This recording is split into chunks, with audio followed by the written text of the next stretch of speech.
ان اللہ و ملائکتہ یصلون علی النبی یا ایھا الذین آمنوا صلوا علیہ وسلموا تسلیما اللہم صلی علی سیدنا شفیعنا و مولانا محمد مبارک وسلم وصلوا علیہ صلاۃ و سلاما علیک یا رسول اللہ صلی اللہ علیہ وسلم۔ خیر و برکت کے لیے ایک مرتبہ اور درود پاک پڑھیں۔ اللہم صلی علی سیدنا شفیعنا مولانا محمد مبارک وسلم وصلوا علیہ صلاۃ و سلاما علیک یا رسول اللہ۔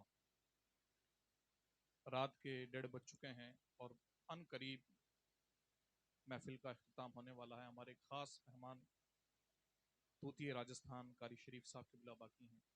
چند منٹوں کے لیے میں آپ کے سامنے حاضر ہوں۔ ابھی مجھ سے قبل آپ نے بلبل گجرات انٹرنیشنل نعت خانوں سے سید صاحبوں سے بہترین کلام سنے۔ سید نور میاں صاحب کا آپ نے بے مثل شاندار خطاب سنا۔ قاری رئیس صاحب سے آپ نے بہترین نعتیں سنی۔ غلام رسول صاحب، اسماعیل صاحب اور دیگر نعت خانوں نے آپ کی خدمت کری۔ اللہ تبارک و تعالی ان کے علم میں، عمل میں برکت عطا فرمائے۔ جہاں سے مجھے گنجائش ملی میں وہیں سے شروعات کرتا ہوں۔ جہاں سے نور میاں نے آپ کی خدمت کری وہیں سے تھوڑا سا آگے اور لے کر کے چلتا ہوں۔ حضرت ابوبکر صدیق رضی اللہ تعالیٰ عنہ کی ذات بابرکت وہ ذات ہے کہ قرآن پاک میں اللہ تعالیٰ نے فرمایا انا اکرمکم عند اللہ اتقاکم۔ مفسرین اکرام کا قول ہے کہ اللہ تبارک و تعالیٰ نے یہ آیت حضرت ابوبکر صدیق کی شان میں نازل فرمائی کہ تم میں سب سے بہترین، سب سے اچھا وہ ہے جو زیادہ پرہیزگار ہے، ذرا تقوی والا ہے۔ حضرت ابوبکر صدیق رضی اللہ تعالیٰ عنہ کی ذات کے بارے میں آپ نے سنا کہ شروع سے لے کر کے آخر تک آپ نے حضور صلی اللہ علیہ وسلم کی محبت میں زندگی گزاری۔ جہاں جہاں ضرورت پڑی تن من دھن سے آگے آئے۔ حضور صلی اللہ علیہ وسلم کے لیے جہاں پر مال قربان کرنا تھا، جہاں پر خود آگے آنا تھا، بڑی محنتوں کے ساتھ، پورے جوش اور جذبے کے ساتھ آپ نے حضور صلی اللہ علیہ وسلم کی خدمت کری۔ جب حضور صلی اللہ علیہ وسلم نے ہجرت کا اعلان فرمایا تو حضرت ابوبکر صدیق رضی اللہ تعالیٰ عنہ نے اپنا پورا مال لے کر کے حضور کے ساتھ ہجرت فرمائی۔ تو حضرت ابوبکر صدیق کے والد اس وقت تک ایمان لے کر کے نہیں آئے تھے۔ آپ نے اپنے گھر میں چلانا شروع کیا کہ دیکھو ابوبکر کو سب کچھ لے کر کے چلا گیا۔ حضرت ابوبکر صدیق کی بیٹیوں سے کہا کہ تمہارے لیے کچھ چھوڑا کہ نہیں چھوڑا؟ جب دل کے اندر عشق رسول ہوتا ہے اللہ تبارک و تعالی نسلوں کے اندر بھی محبت پیدا کر دیتا ہے۔ جب حضور صلی اللہ علیہ وسلم کی سچی محبت ہوتی ہے تب اللہ تبارک و تعالی نسلوں کے اندر بھی ایمان کی سلامتی دے دیتا ہے۔ آپ دیکھیں یہ جو اسٹیج پر چہرے چمکتے ہوئے دمکتے ہوئے ان کے زبان سے شیرین کلام یہ جو نکل رہا ہے، ان کے والدین کا خاص توجہ تھی کہ آج ہی آپ لوگوں کے سامنے اللہ رسول کی باتیں کر رہے ہیں۔ تو دل کے اندر محبت ہوتی ہے تو اللہ تبارک و تعالی نسلوں کے اندر بھی ایمان دیتا ہے۔ تو حضرت ابوبکر صدیق کے دل میں ایمان کی طاقت تھی، حضور کی محبت تھی۔ تو کیا ہوا کہ حضور صلی اللہ علیہ وسلم کے ساتھ میں جب سارا مال لے کر کے چلے گئے تو حضرت ابوبکر صدیق کی بیٹیاں حضرت اسماء اور حضرت صدیقہ عائشہ صدیقہ رضی اللہ تعالیٰ عنہما نے کیا کیا کہ مٹی کی کنکریاں لی اور ایک کپڑے میں لپیٹ کر کے باندھ دیا اور اپنے دادا کے پاس گئیں کہ دادا جان چلائیے مت، آپ اپنے بیٹے پر ناراض مت ہوئیے، کیونکہ اس وقت آپ کے دادا کو نظر نہیں آتا، تو نابینا تھے آپ۔ تو ابوبکر صدیق کی دونوں بیٹیوں نے کنکریوں کو اٹھایا، کپڑے میں لپیٹا اور لپیٹ کر کے اپنے دادا کو لے جا کر کے دیا کہ دادا جان آپ اپنے بیٹے پر ناراض نہ ہوئیے، یہ دیکھیے اتنا سارا مال ہمارے لیے چھوڑ کر کے گئے ہیں۔ وہ چاہتی تو اس وقت کہہ سکتی تھی کہ رونا شروع کر سکتی تھی کہ دادا جان ابا تو سب لے کر کے چلے گئے، لیکن اللہ تبارک و تعالیٰ نے دل کے اندر ایمان دیا تھا، محبت دی تھی کہ دادا جان اپنے بیٹے پہ ناراض نہ ہو، یہ دیکھو اتنا سارا مال ہمارے لیے چھوڑ کر کے گئے۔ حالانکہ تھی تو وہ کنکریاں تھی، پتھر تھے، اس کے اندر کوئی سونا چاندی نہیں تھا، لیکن اللہ تبارک و تعالیٰ نے اس مال کے اندر اتنی برکتیں دی کہ آج 1400 سال کے بعد بھی اتنے دیوانے رات کے 2 بجے بیٹھ کر کے ابوبکر صدیق کا ذکر سنا رہے ہیں۔ یہ محبت کا صلہ ملتا ہے۔ رب تبارک و تعالیٰ کبھی اپنے بندوں کو خالی ہاتھ جانے نہیں دیتا ہے۔ جو رب کے سامنے ہاتھ پھیلا دیتا ہے رب تبارک و تعالیٰ اس کی جھولیاں بھر دیتا ہے۔ جو حضور اکرم صلی اللہ علیہ وسلم سے محبت کر لیتا ہے اللہ تبارک و تعالیٰ اس کے تمام کی تمام ضرورتیں پوری کر دیتا ہے۔ آپ نے پوری زندگی ابوبکر صدیق کی سنی، جب آخری وقت آیا حضرت ابوبکر صدیق کے وصال کا، آخری دن ہے، حضرت علی حضرت عمر فاروق رضی اللہ تعالیٰ عنہ کو بلایا، بلا کر کے کہا کہ میرے صاحبوں میری وصیت سنو کہ جب میرا انتقال ہو جائے تو مجھے فلاں کپڑے سے کفن دینا، غسل کروانا، اور غسل کروانے کے بعد حضور کے روزے کے سامنے لے جا کر کے میرے جنازے کو رکھ دینا۔ حضور اگر اجازت دیں تو مجھے حضور کے پہلو میں دفن کر دینا، ورنہ مدینہ کے جس قبرستان میں چاہو وہاں لے جا کے دفن کر دینا۔ آخری سانس نکلی، دونوں صاحبان پریشان ہوئے، لیکن کیا کر سکتے ہیں، کل نفس ذائقۃ الموت، ہر نفس کو موت کا مزہ چکھنا ہے۔ غسل دیا گیا، کفن پہنایا گیا۔ حضرت علی نے حضرت عمر فاروق کے کان میں کہا کہ عمر، آخری وصیت جو ابو بکر نے کہا اس پر تمہیں عمل کرنا ہے۔ حضور کے روزے کے سامنے جا کے کھڑے ہونا اور عرض کرنا کہ یا رسول اللہ اپنے دوست کو قبول کر لیجیے۔ حضرت عمر فاروق روتے روتے کہنے لگے کہ علی، اتنی ہمت مجھ میں نہیں، یہ کام تو میں سوچ رہا تھا میں یہ کام تمہیں سونپ دوں۔ دونوں ایک دوسرے سے رائے مشورہ کرنے لگے۔ جنازہ اٹھا، جنازہ اٹھانے کے بعد پورے رستے دونوں ایک دوسرے سے کہنے لگے کہ علی تم کہنا، عمر تم کہنا، دونوں کہنے لگے۔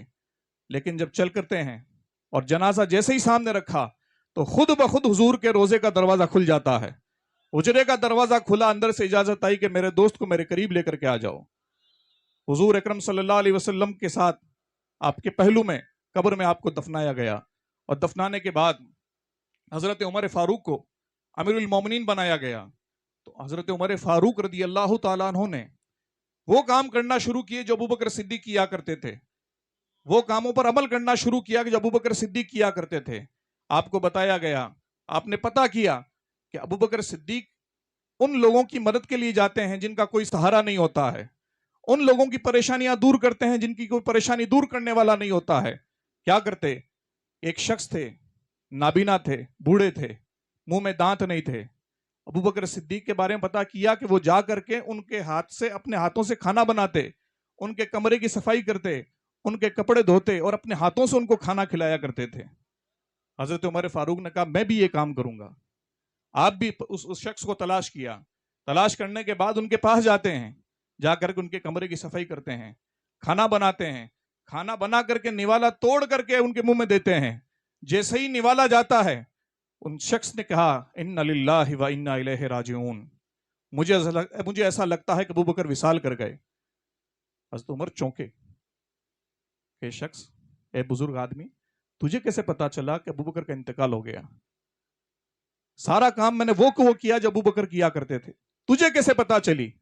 وہ شخص کہنے لگے کہ جب ابوبکر اپنے ہاتھ سے نوالا دیتے تھے، میرے منہ میں دانت نہیں ہیں، اپنے منہ میں چبا کر کے پھر میرے منہ میں دیا کرتے تھے۔ جب تم نے دیا تو مجھے لگا کہ یہ کوئی ابوبکر نہیں ہے، یہ کوئی اور ہے۔ حضرت عمر فاروق کی آنکھوں میں آنسو آئے، ہاتھ اٹھائے، دعا کرنے لگے، اے اللہ ابوبکر کے درجات کو بلندی عطا فرما۔ دعا کرنے لگے، یہ ابوبکر صدیق کی ذات ہے، اور ابوبکر صدیق کی ذات تو وہ ذات ہے کہ جو ان سے محبت کرتا ہے، جو ان سے محبت کرتا ہے، رسول اللہ بھی ان سے محبت کرتے ہیں۔ پرانے زمانے کی بات ہے کہ علاقے کے اندر ایک مانگنے والا ہوا کرتا تھا، بڑا مشہور اس کا قول تھا، بڑا مشہور اس کا مانگنے کا انداز تھا۔ بھئی مانگنے والوں کے بھی بڑے انداز ہوتے ہیں کہ نہیں ہوتے ہیں؟ سب کا الگ الگ انداز ہوتا ہے، اور آج کل کے تو جو بچے ہوتے ہیں وہ مانگنے والے کو نقلیں تک نکالتے ہیں کہ وہ بابا اس انداز میں مانگتا ہے۔ پرانے زمانے میں ایک بابا تھا، وہ کاسا ہاتھ میں لے کر کے مانگا کرتا تھا، لاؤ ابوبکر صدیق کا صدقہ، لاؤ ابوبکر صدیق کا صدقہ۔ اس کی صدا یہ ہوا کرتی تھی، ابوبکر صدیق کا صدقہ مانگا کرتا تھا۔ ایک گلی سے گزرا اور زور زور سے صدا لگانے لگا، لاؤ ابوبکر صدیق کا صدقہ، لاؤ ابوبکر صدیق کا صدقہ۔ ایک ظالم جو ابوبکر صدیق سے دشمنی کیا کرتا تھا، یہ وہ ذات ہے ابوبکر صدیق کی کہ ان کے سامنے بھی لوگ ان سے دشمنی کرتے تھے، اور آج بھی ایسے ناپاک لوگ موجود ہیں جو ابوبکر صدیق سے دشمنی کیا کرتے ہیں۔ اس لیے ہمارے علماء کرام آپ لوگوں کو سمجھاتے ہیں کہ بڑے لوگوں کی بڑی باتیں ہوتی ہیں، ان کی محبت دل میں بٹھاؤ، ان کی محبت اپنے نسلوں تک پہنچاؤ۔ اس ظالم نے دیکھا کہ ابوبکر کے نام سے مانگ رہا ہے، ابوبکر کا صدقہ مانگ رہا ہے، بلایا کہ آؤ بابا میں تمہیں دیتا ہوں، قریب آؤ۔ لے کر کے اپنے گھر جاتا ہے، جانے کے بعد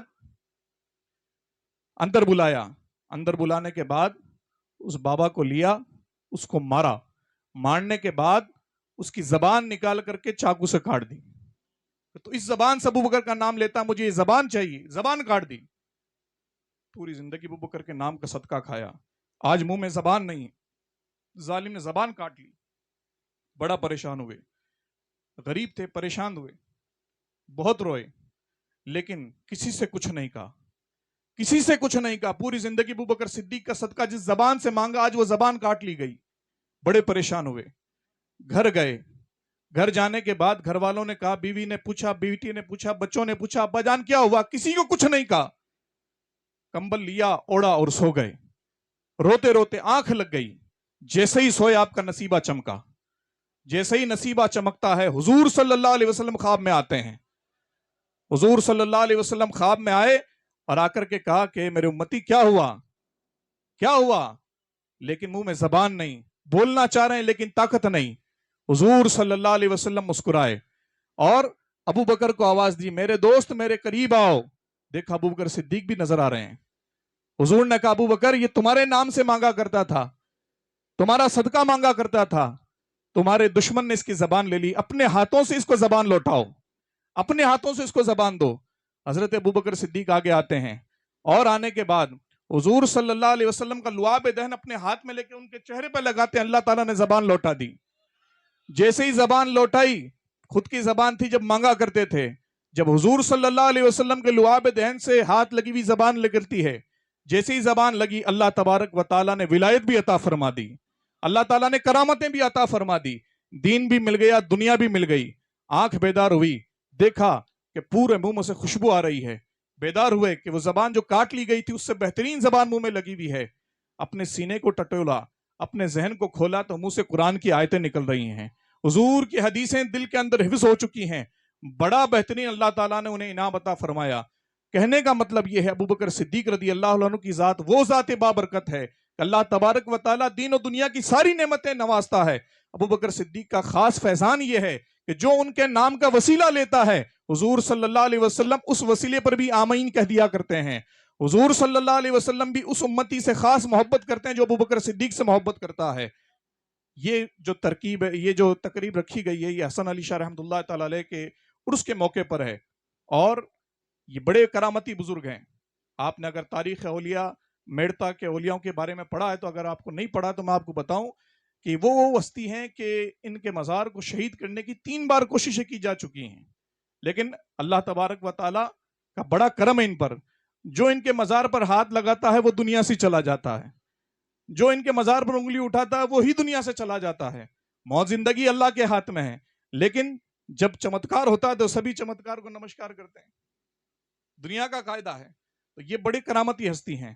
عمران بھائی، ریاض بھائی یہاں پر خدمت کرتے ہیں، میں دعا کرتا ہوں اللہ تبارک و تعالیٰ سے کہ عمران بھائی ہیں، ریاض بھائی ہیں، جتنے بھی یہاں نوجوان کمیٹی والے ہیں، اللہ تبارک و تعالیٰ ان کو ایمان کی دولت عطا فرمائے۔ انسان ہونے کے ناطے جو ان سے غلطیاں ہوتی ہیں، اللہ تبارک و تعالیٰ وہ معاف فرمائے، ان کو صراط مستقیم پر چلائے۔ اور آخری بات، حضور حافظ صاحب قبلہ کا بھی عرس ہے، شہنشاہ میڑتا، تاج میڑتا، حضور حافظ صاحب قبلہ کا صبح مزار پر غسل شریف ہے، 3 دن تک عرس چلے گا۔ میڑتا سٹی کے اندر جو بھی ایمان کی دولت ہے، میڑتا سٹی کے اندر جتنے بھی اولیاء اکرام ہیں، وہ ساری کی ساری رعایا حضور حافظ صاحب قبلہ کی ہیں۔ حضور حافظ صاحب قبلہ کی وہ ذات کہ جب آپ مالیگاؤں سے آئے، آپ کو حکم ملا کہ آپ یہاں پر جائیں، آپ یہاں پر آئے تو کیا ہوا کہ ظالموں نے انہیں بیٹھنے نہیں دیا، جہاں جاتے وہاں سے اٹھا دیے جاتے تھے، جہاں جاتے وہاں سے لوگ ان کو پریشان کرتے تھے۔ بڑے پریشان ہوئے، جب بڑے پریشان ہوئے تو ایک جگہ آگ لگا کر کے، سردی کی راتیں تھی، بھئی آپ دیوانے بیٹھے ہیں نا یہاں پر، حضور کے دیوانے، ابو بکر صدیق کے دیوانے، رات کے 2 بجے پھر بھی بیٹھے ہیں، آپ ایک جگہ بیٹھے، سردی کی رات تھی، آگ لگا کر کے تب کرنے لگے۔ جب محلے والوں نے بڑے پریشان کیا اور آپ بھی پریشان ہو گئے، جہاں جاتے وہاں لوگ پریشان کرتے، آپ بھی بڑے پریشان ہوئے، اور چونکہ اللہ کے ولی تھے نا، ایمان کامل تھا کہ اللہ کے بندوں کو ستایا جاتا ہے، اس ستانے پر جو صبر کیا جاتا ہے تو ان اللہ مع الصابرین، اللہ صبر والوں کے ساتھ ہوتا ہے۔ آپ صبر کرتے، صبر کا پیمانہ جب لبریز ہوا، جب صبر کا پیمانہ لبریز ہو گیا، پریشان ہوئے لوگوں سے، اب من میں آئی کہ اب ان لوگوں کو اپنی کرامت دکھانی پڑے گی، زبان کی بھاشا سمجھ نہیں رہے ہیں۔ جب انسان زبان کی بھاشا نہیں سمجھتا تو دوسری لینگویج کام میں لی جاتی۔ اللہ کے ولی تھے، جب لوگوں نے ان کو ہٹانا چاہا، ستانا چاہا، پریشان کرنا چاہا، تو آپ نے لوگوں کو دکھایا، آپ نے کیا کیا، کھڑے ہوئے اپنے دامن کو پھیلایا اور جس جگہ پر وہ انگارے تھے وہ انگاروں کو اٹھا اٹھا کر کے اپنی جھولی میں ڈالنے لگے، انگاروں کو اپنی جھولی میں بھر لیا اور کھڑے ہو گئے۔ جب لوگوں نے دیکھا ہو باپ جی کے تو انگارے آگے اثر نہیں کر رہی ہے، زبان سے کہہ رہے تھے، جب بات نہیں مانا، کرامت دیکھی تو سب کے سب قدموں میں پڑنے لگ گئے، سارے کے سارے لوگ قدموں میں آئے کہ اب نہیں رکوں گا، پہلے تمہیں کہہ رہا تھا تم نے نہیں مانا، لیکن اب چونکہ تم نے خود نے مجھے اٹھایا ہے، پریشان کیا، اب نہیں رکوں گا۔ پتا کیا کہ یہاں پر اللہ کے بندے کہاں رہتے ہیں، اللہ کے نیک بندے کہاں رہتے ہیں، کہاں ایسی جگہ ہے کہ جہاں پر مجھے سکون مل جائے گا۔ لوگوں نے بتایا کہ صاحب، ہم فقیروں کا گھر بتایا کہ صاحب یہاں پر حضرت عثمان غنی کی اولاد وہاں چلے جاؤ۔ آپ آئے ہمارے گھر پر، اور جب تک آپ میڑتا میں رہے ہمارے مہمان بن کر کے رہے، بڑی ہم سے محبتیں کری، اور جہاں پر آج آپ کا مزار ہے وہاں پر آپ نے سکونت اختیار کی۔ وہ جو مسجد ہے وہ خود حضور حافظ صاحب قبلہ نے اپنے ہاتھوں سے تعمیر کروائی تھی، اور اس کی بھی آپ نے تاریخ پڑھی ہوگی کہ یہاں کا جو اس وقت ٹھاکر تھا بڑا پریشان کیا کرتا تھا، آپ کو بڑا پریشان کرتا تھا۔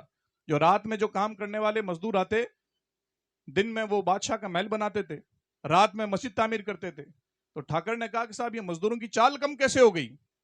پتہ لگوایا کہ صاحب ایک بابا آیا ہے، اس کے لیے مسجد تعمیر کر رہے ہیں، عبادت خانہ تعمیر کر رہے ہیں، اس لیے مزدوروں کے اندر طاقت نہیں۔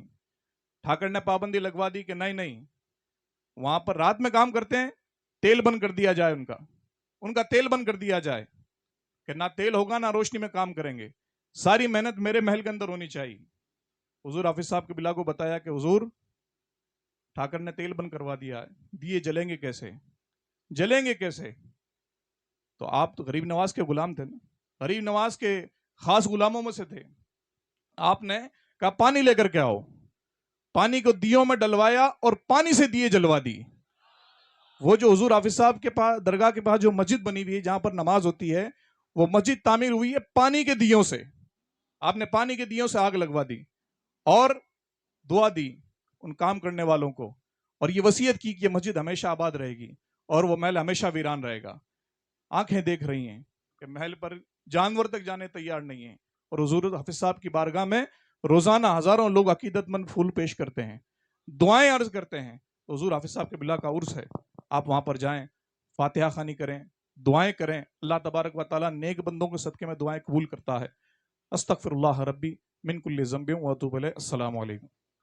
بھائی وقت کافی ہو چکا ہے، تھوڑی سی اور گرمی پیدا کریں، حاجی صاحب قبلہ کی آمد سے پہلے شاندار نعرہ لگا کر اتنی امید دلا دیں کہ جتنی دیر آپ پڑھیں گے ہم دل جمعی کے ساتھ سنیں گے۔ نعرہ تکبیر، نعرہ رسالت۔